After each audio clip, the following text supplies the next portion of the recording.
Hello students, آج ہم اردو نشر کے تحت دبستان لکھنؤ کے بارے میں مطالعہ کریں گے۔ آپ جانتے ہیں کہ دو گہوارے تھے اردو ادب میں بہت بڑے ہندوستان میں۔ پہلا تھا دبستان دہلی اور دوسرا دبستان لکھنؤ۔ دبستان دہلی کے بارے میں آپ جانتے ہیں کہ اس میں غالب، میر، مومن جیسے بڑے بڑے شاعر اور ادبا پیدا ہوئے، انہوں نے شاعری کی۔ اس کے علاوہ بھی مختلف شعراء اس وقت موجود تھے۔ دہلی کی شاعری میں ایک داخلیت کا رنگ تھا، تصوف تھا، لیکن جب نادر شاہ نے حملہ کیا 1739 میں دہلی پر، تو دہلی کو تاراج کر دیا انہوں نے، بالکل توڑ مروڑ دیا دہلی کو، بالکل بربادی کے کگار پہ دہلی پہنچ گئی تھی۔ تو ایسے ماحول میں شعراء کے لیے وہاں سکونت کرنا بہت مشکل کام تھا۔ تو اس لیے دہلی سے ترک کر کے بہت سے شعراء و ادبا دہلی سے لکھنؤ آ گئے۔ جب اب وہ لکھنؤ آ گئے تو دہلی اور لکھنؤ کے ماحول میں بہت زیادہ فرق تھا۔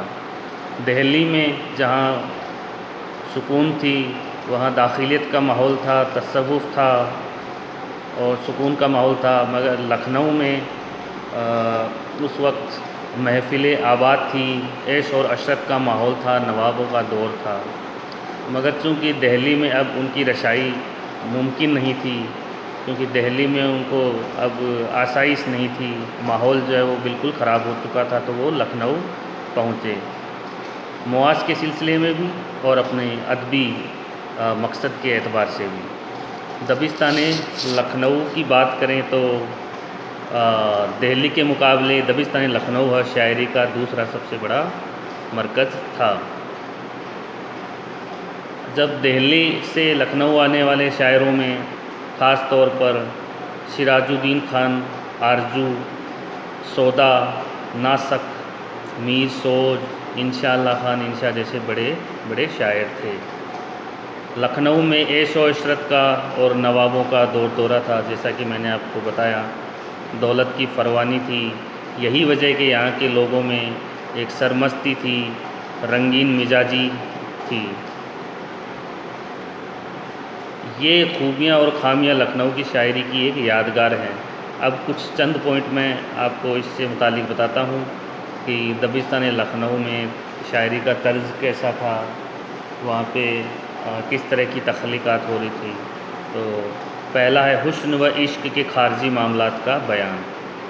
تو دبستان لکھنؤ میں دہلی کے برعکس لکھنؤ کے شعراء نے حسن اور عشق کے خارجی معاملات کو توجہ دی۔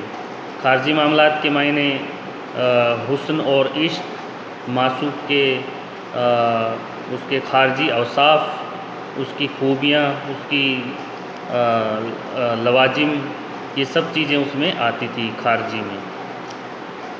یہ سب چیزیں دبستان لکھنؤ میں موجود تھی۔ ان کا عکس، ان کا جو ہے عشق جو ہے رسمی اور روایتی تھا۔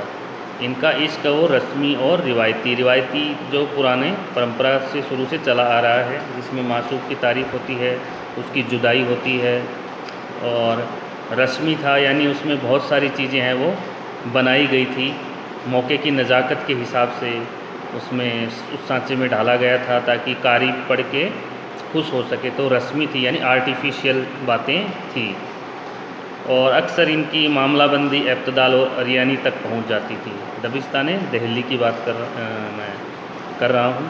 ان کی جو اکثر ان کی جو شاعری ہے وہ معاملہ بندی میں شاعر اپنے محبوب کو اس کی جدائی پہ اس کو چڑھاتا ہے، اس کے بارے میں بہت سے الفاظ کا استعمال کرتا ہے، یہاں تک کہ وہ اس کی خود کلامی اور خود جذباتی کے بارے میں بھی بتاتا ہے۔ اس کے برعکس لکھنؤ کا جو رنگ ہے وہ عام تھا، یہاں پہ شعر و شاعری کا ماحول جو ہے وہ خارجیت کی طرف تھا۔ عاشقانہ مضامین، لکھنؤ کی شاعری میں تصوف کے مضامین نہ ہونے کے برابر ہیں۔ تصوف نہیں تھا، کیونکہ داخلیت اور خارجیت میں یہی فرق ہوتا ہے۔ داخلیت میں نے بتایا تھا آپ کو، جو اندر سے اپنے جو جذبات اور کیفیت ہوتی ہے محبوب کے لیے، خدا کے لیے، اور خارجیت کے معنی ہوتی ہیں باہری طور پر۔ باہری طور پر اپن جب محبوب کے بارے میں لکھتے ہیں یا کسی بھی مسائل سیاسی، سماجی، مذہبی مسائل کے بارے میں اپن ذکر کرتے ہیں تو وہ ہوتا ہے خارجی۔ تو اب عاشقانہ مضامین، لکھنوی شاعری میں تصوف نہ کے برابر تھا۔ یہاں کے رنگ و ماحول میں نہ تو صوفیوں کا گزر تھا اور نہ صبر اور کنایت کی تعلیم تھی، یہاں عشق و عشرت کا دورہ تھا۔ چنانچہ یہاں کے شاعروں میں عاشقانہ جذبات اور جمالیاتی اظہار ہے وہ خاص طور پر دکھائی دیتے ہیں۔ بات، ایک شعر اس سے متعلق ہے، بات جو میرے مسیحائی کی ہے ایک اعجاز ہے، جان آ جائے تنے بے جان میں وہ اعجاز ہے۔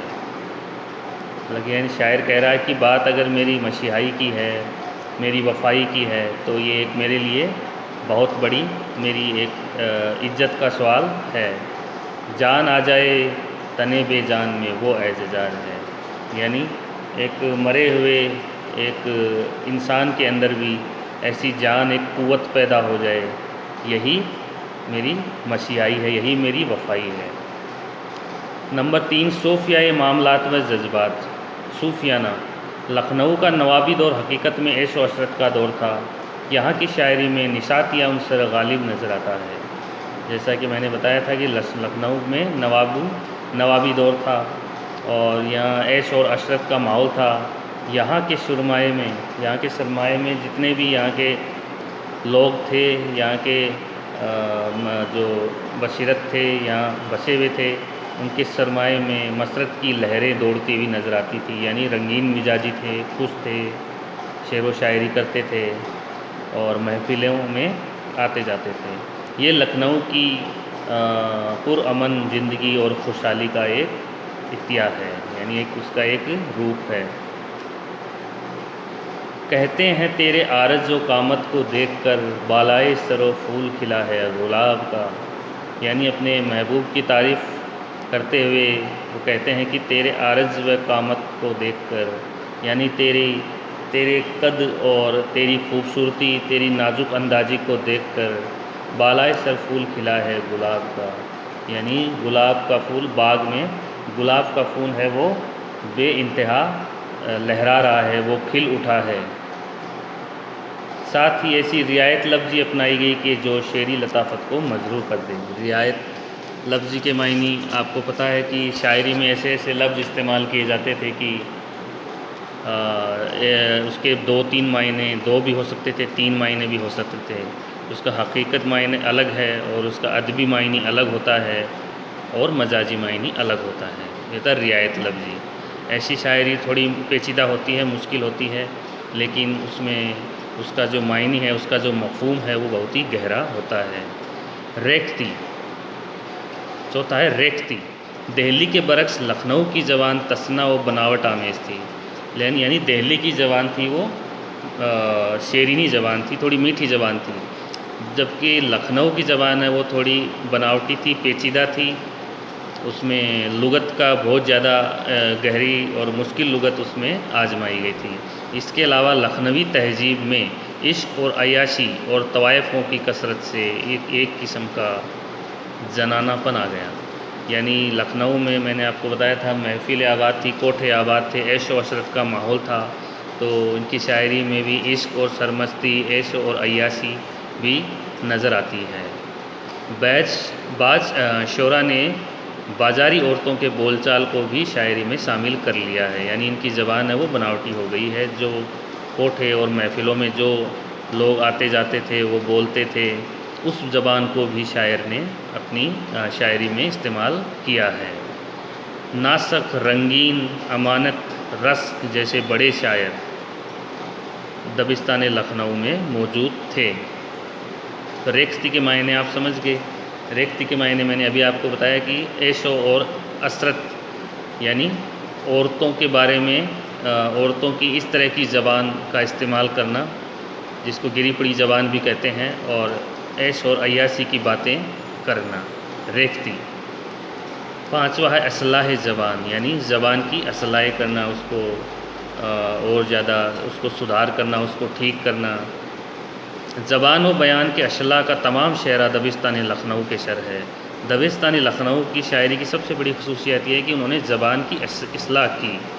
یہ کارنامہ سب سے بڑا کارنامہ اس میں اس کے ناسک شیخ امام بخش ناسک کا اس میں خاص تعاون ہے۔